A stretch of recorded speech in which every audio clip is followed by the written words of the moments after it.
శ్రీ పార్వతీ రామలింగేశ్వర స్వామి దేవస్థానం ప్రధాన అర్చకులు ఈనాటి ఈ కార్యక్రమం గురించి, కార్తీక పౌర్ణమి గురించి, అలాగే ఈ ఆలయం గురించి మనతో మాట్లాడడానికి మన ముందున్నారు. ఒకసారి ఆయనతో మాట్లాడే ప్రయత్నం చేద్దాం. నమస్కారం అండి. నమస్కారం స్వామి, ఈరోజు కార్తీక పౌర్ణమి, చాలా విశిష్టమైన రోజు, శివునికి ఎంతో ఇష్టమైన రోజు. ఈ రోజు ఎలాంటి ప్రత్యేకమైన పూజలు జరుపుతున్నారు, ఎలాంటి ప్రత్యేకమైన కార్యక్రమాలు జరుపుతున్నారు? ముందుగా ప్రధానంగా ఈశ్వరుడికి అభిషేక ప్రియ శివ, అలంకార ప్రియో విష్ణు. శివకేశవులు ఇద్దరు కూడా ఇష్టమైనటువంటి ప్రీతికరమైనటువంటి మాసంలో కార్తీక మాసం చాలా విశేషం. భోలాశంకరుడు అంటే సురాసుర నమస్కృతం, దేవతల చేత రాక్షసుల చేత పూజింపబడేటువంటి వారు పరమేశ్వరుడు కాబట్టి ఆయనకి ప్రీతికరమైనటువంటి మాసంలో అభిషేకం చేయడం చాలా విశేషం. కాబట్టి ఆయనకి రోజు కూడా అభిషేకం కార్తీక మాసంలో విశేష అభిషేకాదులు జరుగుతుంటాయి. ఆ విధంగా ఈరోజు పౌర్ణమి కాబట్టి ఉదయం 4 గంటల నుంచే అభిషేకాదులు ప్రారంభమై ఇంకా అభిషేకాదులు జరుగుతూ ఉన్నాయి. ఓకే స్వామి, ఈ రోజు ప్రత్యేకించి కార్తీక మాసం మొత్తం మనం శివుని పూజించుకుంటూ ఉంటాం, కానీ కార్తీక పౌర్ణమి రోజు భక్తులు ఎలాంటి పూజలు చేసుకుంటే వాళ్ళకి స్వామివారి ఆశీస్సులు దొరికే అవకాశం ఉంటూ ఉంటుంది? స్వామివారికి ముందుగా ఉదయం ఆవు నెయ్యితో దీపారాధన, 365 ఒత్తులతో కూడినటువంటి దీపారాధన చేసుకొని ఆ శివాలయ ప్రాంగణంలో అక్కడి నుంచి స్వామివారికి రుద్రాభిషేకం చేసుకొని ఉపవాసం ఉండి మరలా సాయంకాలం మనకి ఏ మతాల్లో కూడా ఎక్కడ కూడా లేదు, విశేషంగా కార్తీక మాసంలోనే పౌర్ణమి నాడు జ్వాలాతోరణం అనేటువంటిది ఒకటి ఉంటుంది. దాని అర్థం ఏంటంటే యమపురికి ప్రధాన ద్వారం జ్వాలాతోరణం, ఆ ద్వారం నుంచే యమపురికి వెళ్ళాలి.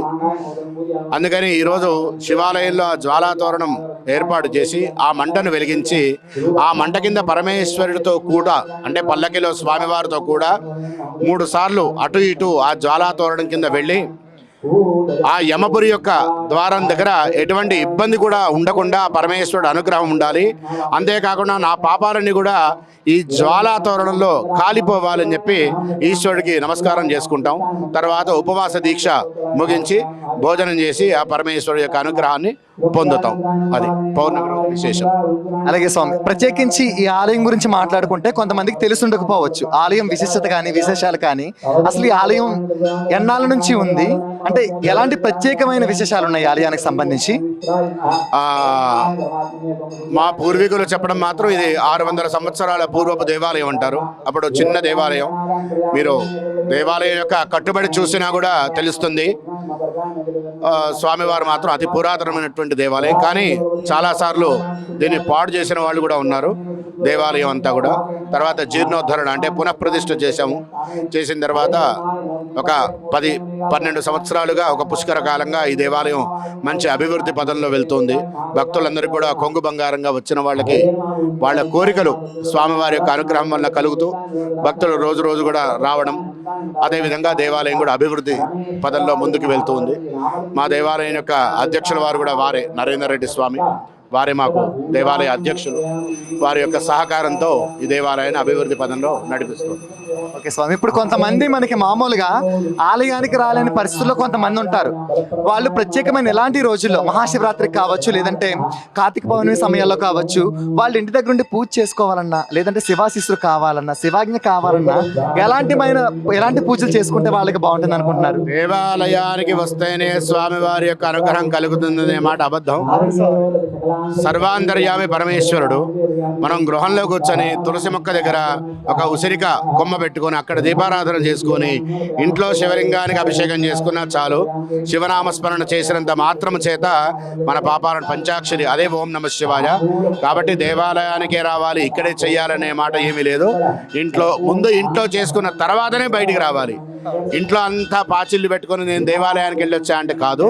ముందు ఇల్లు బాగు చేసుకొని ఇంట్లో పూజ చేసుకొని తర్వాత దేవాలయానికి రావాలి. కాబట్టి ఇంట్లో నిరభ్యంతరంగా రాని వాళ్ళు చేసుకోవచ్చును. స్వామి, నేను ఒక సామాన్యుడిగా అడుగుతున్నాను, అంటే ఇప్పుడు దీపాలు పెట్టుకుంటాం మనం, ప్రత్యేకంగా ఇలాంటి సమయాల్లో అంటే కార్తీక మాసంలో దీపాలు పెట్టుకుంటాం కదా, అంటే ఇన్ని దీపాలు పెడితే స్వామి వారికి ఇష్టం, లేదంటే ఇన్ని దీపాలు పెట్టాలని లెక్క ఏమైనా ఉంటుందా? ఏమీ లేదు, రోజు దీపారాధన చేసుకోమనే ఉంది. రోజు మనం పెట్టుకోం కాబట్టి కనీసం ఈ రోజైనా సంవత్సరానికి సరిపోయే దీపం మొత్తం కూడా పెట్టుకుందాము, ఏదో ఎక్కువ పుణ్యం వచ్చేస్తుంది. అది కాదయ్యా, ఒక ప్రశ్న నువ్వు సామాన్యుడిగా అడిగావు కాబట్టి. ఈరోజు ఒక్కరోజు అన్న నిన్న సంవత్సరం అంతా ఉపవాసం ఉంటే బాగుంటుంది దేవుడిగా, దేవుడికి కూడా అంతే, రోజు చేసుకోవాలి. కాకపోతే రోజు కుదరదు కాబట్టి కనీసం ఈ రోజైనా చేసుకోవడం మన ఆచారంగా వచ్చింది కాబట్టి అది చేసుకోవడం, అంతే తప్ప వేరే ఏం లేదు. స్వామి చివరికి ఒకే ఒక ప్రశ్న. మనకి మహాశివరాత్రి రోజు అలాగే కార్తీక పౌర్ణమి సమయాల్లో భక్తుల రద్దీ చాలా ఎక్కువ ఉంటుంది కదా, అలాంటి సమయంలో ఆలయ యాజమాన్యం కానీ దేవస్థానం వారు కానీ ఎలాంటి సౌకర్యాలు కల్పిస్తూ ఉన్నారు మన ఆలయంలో? మా దేవాలయంలో 100కి 100% మేము భక్తులకి ఎటువంటి అసౌకర్యం లేకుండా చేయడానికి ప్రయత్నం చేస్తాం. కానీ 100కి 100% ఎవరు ఎక్కడ ఏమీ చేయలేము. ఎందుకంటే 1000 మంది భక్తులు వస్తే ఏ ఒక్కరికి నచ్చకపోయినా నాకు ఇది నచ్చలేదు అంటారు, వాళ్ళకి తగ్గట్టుగా మేము చెయ్యం. కాబట్టి ఇక్కడ ఉన్నటువంటి రూల్స్ వాళ్ళు ఫాలో అవ్వాలి. అసౌకర్యాలు ఏమైనా కలిగితే మేమేం చేయలేము.